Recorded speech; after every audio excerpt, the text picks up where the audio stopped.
Welcome to commerce multiverse. हम कर रहे हैं अपना कॉस्ट अकाउंटिंग का सब्जेक्ट, जिसमें हम कर रहे हैं आपका मटेरियल कंट्रोल। तो मटेरियल कंट्रोल की मीनिंग, ऑब्जेक्टिव, एडवांटेज वगैरह हमने देख लिए थे पिछली वीडियो में।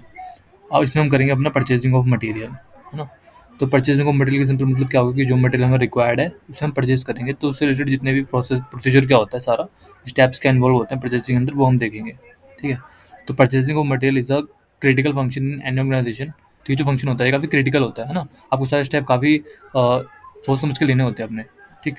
क्यों? क्योंकि ये जो आपका मटेरियल होता है वो डायरेक्ट इम्पैक्ट डालता है आपकी कॉस्ट में, है ना। जो आपके एक प्रोडक्ट बनता है उसमें सबसे ज़्यादा कॉस्ट किसी होती है, आपकी मटेरियल की होती है।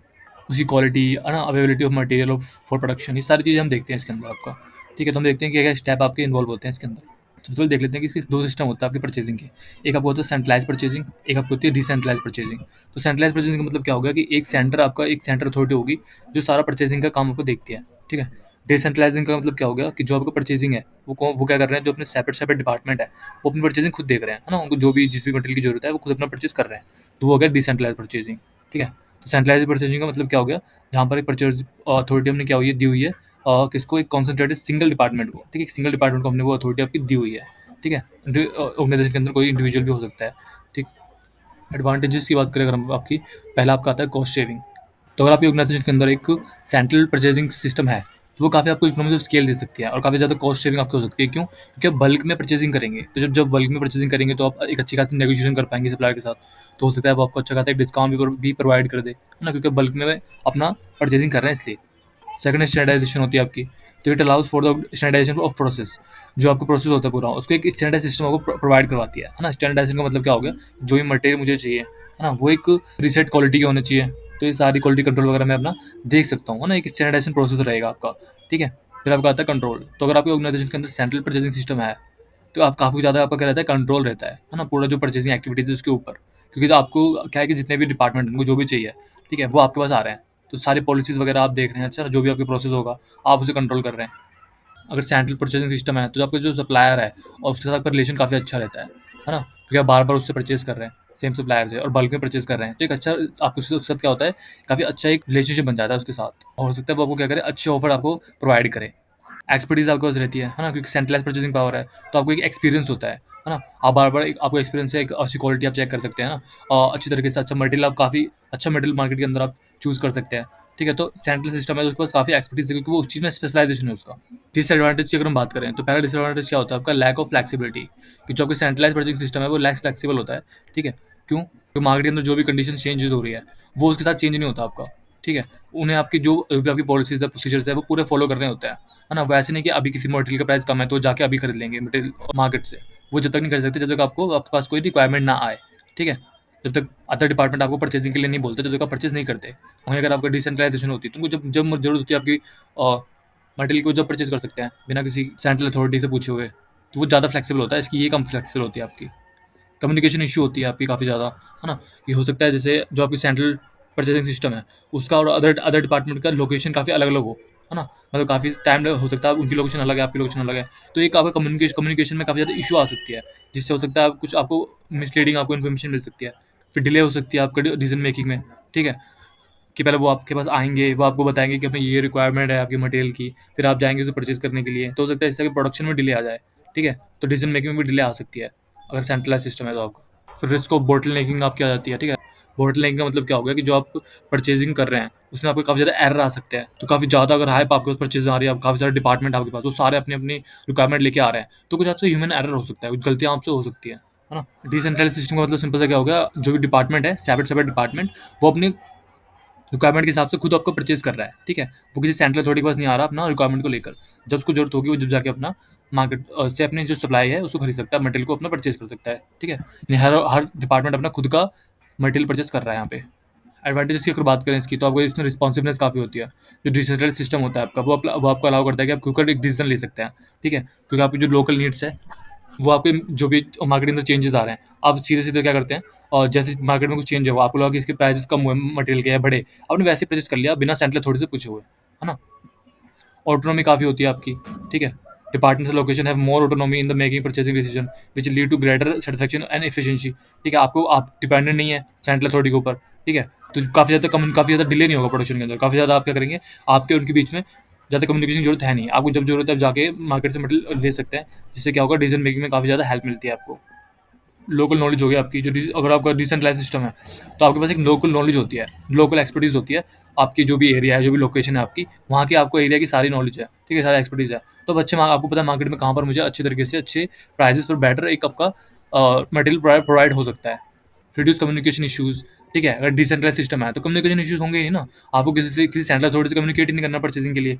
आपको जब जरूरत है आप सिंपल जाके और मार्केट से अपना सप्लायर डिसाइड करके ले सकते हैं अपना जो भी आपका मटेरियल है ना। किसी तरह का डिले भी नहीं होता आपका इसमें, ठीक है। डिसएडवांटेज की बात करें, ठीक है, तो डुप्लीकेशन ऑफ एफर्ट हो सकता है ना।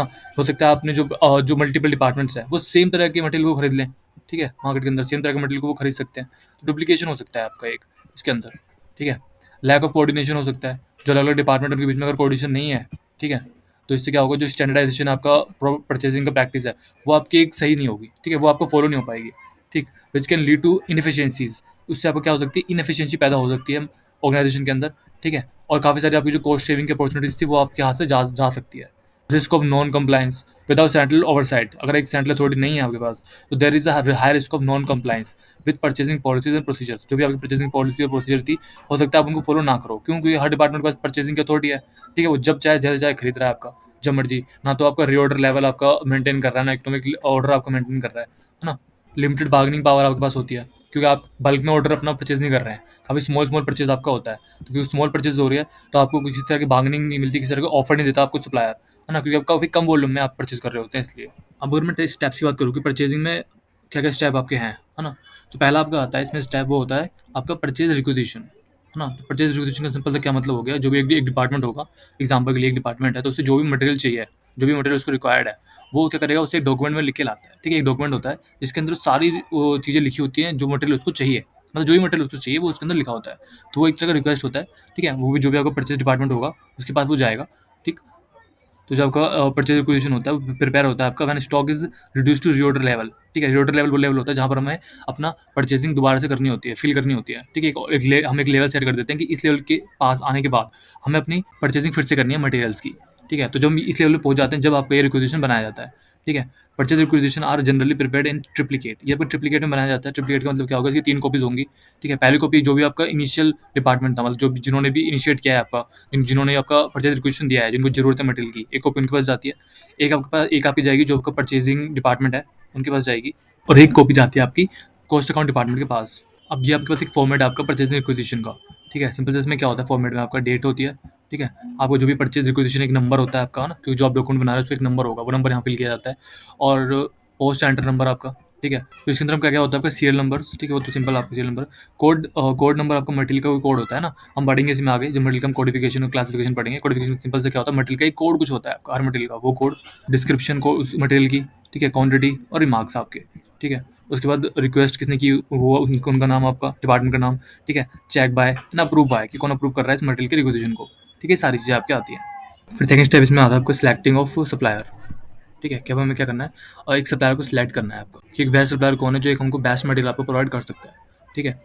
तो जो परचेज डिपार्टमेंट होता है वो इनवाइट करता है आपका, और डिफरेंट डिफरेंट आपके टेंडर्स और कोटेशन आपको निकालता है सप्लायर्स के लिए, ना, यानी कि एक तरह से सिंपल शब्दों में कहूँ तो सप्लायर्स को इनवाइट करता है, डिफरेंट डिफरेंट सप्लायर्स को। वाइल सिलेक्टिंग द सप्लायर, जब वो सप्लायर को सिलेक्ट कर रहा है तो उसे क्या क्या ध्यान में रखना है, जो भी हमका परचेज मैनेजर है, ठीक है, कि भैया जो उसकी एक सही प्राइस हो, है ना, उसकी क्वालिटी कैसी है, टाइम ऑफ डिलीवरी क्या है आपकी, ठीक है, डिपेंडेबिलिटी कितनी है सप्लायर के ऊपर, कि भैया आप उसके ऊपर कितना डिपेंड हो, आपको कितना भरोसा है कि वो डिपेंड टाइम पे डिलीवरी कर सकता है कि नहीं, डिस्काउंट्स वगैरह क्या है आपकी, है ना, क्रेडिट फैसिलिटी कितनी है आपकी, आपको क्रेडिट पे दे रहा है कि नहीं दे रहा मटेरियल सबको, ठीक है, टर्म्स ऑफ पेमेंट्स क्या है, ये सारी चीज़ें हमें ध्यान में रखनी होती है जब हम एक सप्लायर को सिलेक्ट कर रहे होते हैं, है ना। अब सप्लायर को चूज करने के लिए क्या करते हैं, इसमें एक आपका कंपैरेटिव शेड्यूल ऑफ कोटेशंस बनाया जाता है ना। मतलब क्या होगा, हम कंपेयर करेंगे डिफरेंट डिफरेंट सप्लायर उसको, तो आपको टेंडर नंबर, ठीक, मटेरियल और क्या मटेरियल है आपकी, वो डेट वगैरह, ठीक है। पहला सीरियल नंबर हो गया आपके, फिर आपका नेम ऑफ सप्लायर, ठीक है, यहाँ पे कोई डिफरेंट सप्लायर होंगे, तो पहला हो गया serial number 1 2 3 4, supplier 1, supplier 2, supplier 3, supplier 4, है ना, यहाँ पे मल्टीपल सप्लायर होंगे, ठीक है। फिर क्वांटिटीज वगैरह हम लिख देंगे, रेट आपके, है ना, term of delivery, time of delivery, remarks वगैरह। फिर हम कंपेयर करते हैं कि इन सब में से बढ़िया हमें कौन आपका प्रोवाइड कर पा रहा है, कौन सा आपका वो सप्लायर है जो ठीक बढ़िया क्वांटिटी भी, क्वालिटी, है ना, और टाइम पे डिलीवरी वगैरह दे पा रहा है। थर्ड स्टेप आपको होता है परचेज ऑर्डर का। तो परचेज ऑर्डर सिंपल से क्या हो गया कि मैंने अपना सिलेक्ट कर लिया कि भैया मुझे ये सप्लायर से अपना ऑर्डर आपका लेना है, सप्लाई लेनी है, ठीक है? तो जो आपका परचेज़ डिपार्टमेंट होता है वो प्रिपेयर करता है आपका क्या, एक परचेज़ ऑर्डर, ठीक है? जो जिसमें लिखा होता है सारी चीज़ें कि भई हमें ये चीज़ आपसे खरीदनी है, ये चीज़ें हमें चाहिए आपसे, इस डेट को चाहिए, है ना? It is the evidence of contract between the buyer and the supplier. जो आपका बायर और सप्लायर है उसके बीच में कॉन्ट्रैक्ट होता है, जो दोनों को बाइंड करता है कि भैया आप मुझे डिलीवरी करेंगे और उसके बदले मैं आपको पेमेंट इसकी करूँगा, है ना? डिलीवरी होने के बाद एक तरह का कॉन्ट्रैक्ट होता है दोनों के बीच में।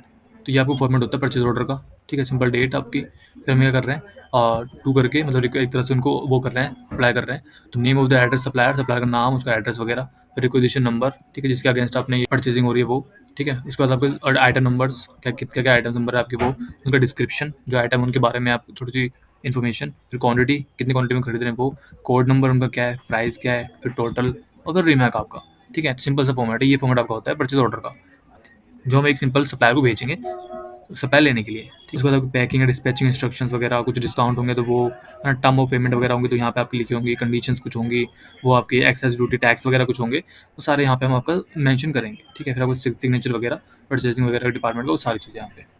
फोर्थ स्टेप आता है आपका receiving end inspection of material, ठीक है? आपका क्या होगा, मटेरियल आपके पास आ गए तो आपका जो रिसीविंग डिपार्टमेंट होगा, ठीक है? वो उसको क्या करेगा, उसको ओपन करेगा, ठीक है? ठीक से क्या करेगा, जो भी डिलीवरी पहले डिलीवरी रिसीव करेगा, उसे ओपन करेगा, ठीक है? एक फिजिकल वेरिफिकेशन करेगा कि भाई जो भी मटेरियल आया है, ठीक है? वो आपका जो प्री सेट आपने जो भी आपका आप देखेंगे कि भाई जो हमने मंगाया है उसके हिसाब से सारी क्वांटिटीज है कि नहीं, जो क्वालिटी मुझे चाहिए वो क्वालिटी है कि नहीं, ठीक है? वो सारी चीज़ें आपका चेक कौन करता है, रिसीविंग डिपार्टमेंट करता है, ठीक है?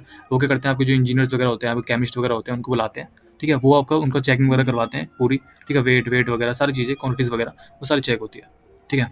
After the content of the package, सारा सब कुछ चेक होने के बाद जो कंटेंट था आपका पैकिंग और डिलीवरी पैकिंग के अंदर, ठीक है? वो सब चेक होने के बाद आपको क्या बनाया जाता है, एक गुड्स रिसीव नोट बनाया जाता है, ठीक है? गुड्स रिसीव नोट के अंदर वो सारी चीज़ें लिखी होती है कि भाई कितना मटेरियल हमको रिसीव हुआ, कितना हमने रिजेक्ट किया, ठीक है? क्या क्वालिटी वगैरह सारी लिखी होती है उसके अंदर आपकी, ठीक है? तो उसकी 5 कॉपी आपकी बनाई जाती है।